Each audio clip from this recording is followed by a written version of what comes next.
Assalamualaikum warahmatullahi wabarakatuh.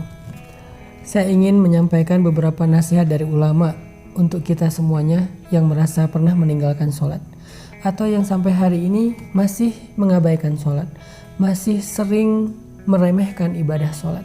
Para ulama menjelaskan banyak sekali ayat-ayat dan hadis-hadis tentang ancaman dari Allah bagi orang yang meninggalkan sholat. Bahkan kalau kita membaca di dalam rukun Islam, sholat itu termasuk rukun yang kedua setelah syahadat. Artinya akan ditolak keislaman seseorang walaupun dia mengatakan asyhadu an la ilaha illallah wa anna muhammadar rasulullah, tetapi dia tidak melaksanakan sholat secara sengaja tanpa uzur yang diperkenankan. Bahkan di dalam Al-Quran Allah berkali-kali memberikan kalimat ancaman, diantaranya fawailul lil musallin alladzina hum an sholatihim sahun. Celaka orang yang sholat, yaitu orang yang lalai dalam sholatnya. Apa maksud lalai dari sholatnya? Dia udah sholat tetapi sholatnya asal-asalan. Orang yang sholatnya tidak khusyuk. Orang yang sholatnya kadang dia lakukan, kadang dia tinggalkan. Orang yang sholatnya buru-buru tidak memenuhi rukun. Orang yang sholatnya yang gak benar wudunya atau bersucinya. Bagaimana dengan orang yang tidak sholat? Makanya Allah Subhanahu wa Ta'ala menggolongkan di antara ciri-ciri yang paling jelas terhadap kemunafikan seseorang adalah dia malas dalam ibadah sholat. Bukan tidak sholat, malas dalam ibadah sholat.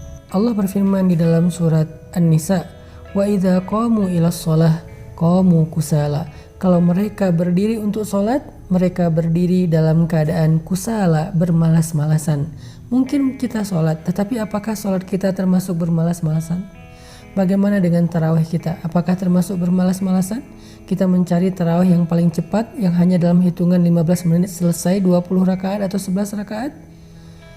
Jangan-jangan kita termasuk orang yang sahun walaupun sholat, lalai walaupun sholat. Jangan-jangan kita termasuk orang yang kusala, orang yang bermalas-malasan walaupun kita lakukan ibadah itu.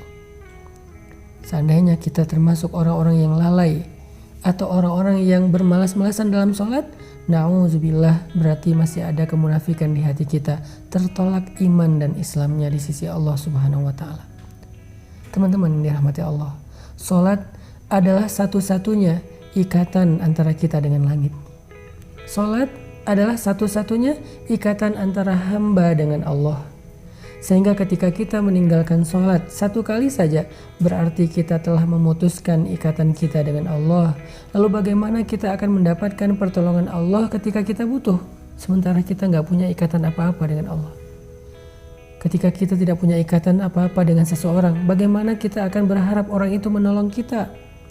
Seorang perempuan yang tidak punya ikatan apa-apa dengan mantan suaminya, bagaimana dia akan meminta nafkah kepada mantan suami itu? Begitu juga kita dengan Allah. Kalau ikatan kita dengan Allah sudah kita putuskan, bagaimana kita meminta rezeki dari Allah?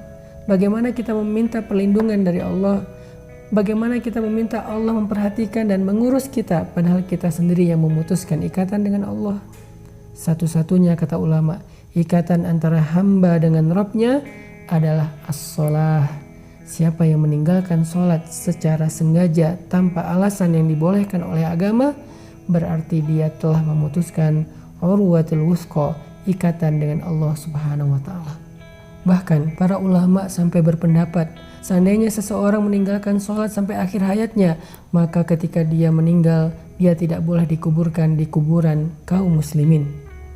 Dia tidak boleh disolatkan oleh ulamanya kaum muslimin, kecuali hanya oleh keluarganya sendiri. Bahkan ketika dia masih hidup, jika dia tidak melakukan ibadah sholat secara sengaja dalam waktu yang lama, maka ulama mengatakan istrinya harus meminta cerai kepadanya. Seandainya dia suami itu harus menceraikan istrinya. Kenapa? Tidak halal bagi seorang perempuan mukminah menikah dengan laki-laki yang meninggalkan sholat. Ini menunjukkan sebagian ulama berpendapat orang yang secara sengaja meninggalkan sholat, maka dia telah murtad dari Islam. Walaupun ini bukan pendapat semua ulama, tetapi ini menunjukkan betapa bahayanya meninggalkan sholat. Nanti di akhirat, sholat adalah amal pertama yang akan ditanya oleh Allah. Seandainya sholat kita benar, maka amal yang lain akan Allah perbaiki. Tetapi seandainya sholat seseorang itu rusak, maka semua amal yang lain akan ikut rusak bersama dengannya. Sholat, sesuatu yang gak bisa kita abaikan apapun alasan kita. Kita boleh tidak membayar zakat kalau tidak mampu. Kita boleh nggak haji kalau tidak mampu. Kita boleh nggak puasa kalau tidak mampu dengan cara diqadha atau bayar fidyah. Tapi kita tidak bisa meninggalkan sholat. Karena jika kita tidak bisa melakukan tepat waktu, karena lagi musafir, kita bisa menjamak. Tidak bisa melakukannya di masjid, karena ada uzur-uzur tertentu, hujan, badai, dan seterusnya, melakukannya di rumah. Tidak bisa melakukan secara berdiri, bisa duduk atau berbaring. Tidak ada alasan meninggalkan sholat, saking pentingnya ibadah ini. Allah nggak mau kita memutuskan Allah. Orang yang meninggalkan sholat, berarti dia telah memutuskan hubungannya dengan Allah. Apa rasanya diputuskan? Tanpa alasan. Kita udah baik kepada seseorang, kita perhatian kepada orang itu, kita berkorban kepada orang itu, kita memberikan semua hak orang itu. Tapi tiba-tiba dia ngajak kita putus tanpa alasan. Gimana perasaan kita? Begitulah perasaan Allah ketika hambanya memutuskan hubungan dengan Allah dengan cara meninggalkan ibadah sholat. Padahal Allah selalu memberikan kebaikan dalam kehidupannya. Jangan putuskan Allah dengan meninggalkan sholat. Mudah-mudahan ketika kita menjaga sholat, Allah akan menjaga kita.